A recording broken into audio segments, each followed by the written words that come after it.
Rupiah lagi berdarah, tembus 17.600 per dolar AS. Pemerintah bilang jangan panik, Prabowo bilang orang desa nggak pakai dolar.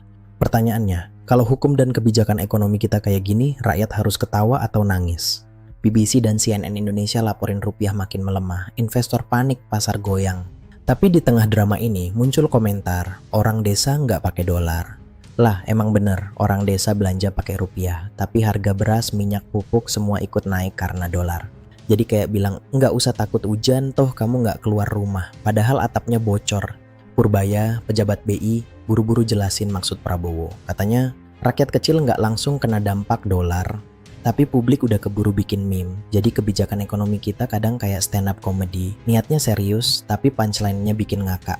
Rupiah tembus 17.908 per dolar sore ini. Itu angka yang bikin pedagang, importir, dan mahasiswa luar negeri keringat dingin. Tapi di sisi lain, pejabat sibuk bikin narasi tenang aja, nggak semua orang pakai dolar.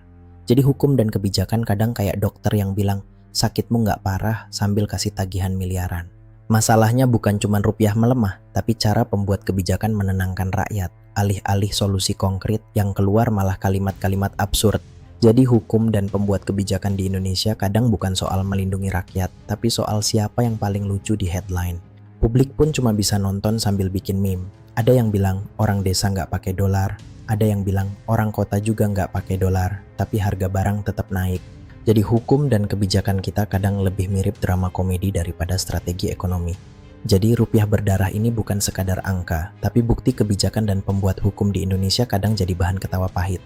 Semoga ke depan bukan cuma jadi bahan meme, tapi benar-benar ada solusi buat rakyat. Kalau kalian setuju hukum dan kebijakan harus lebih waras, jangan lupa like, share, dan subscribe. Biar makin banyak yang sadar, bukan cuma ketawa di timeline.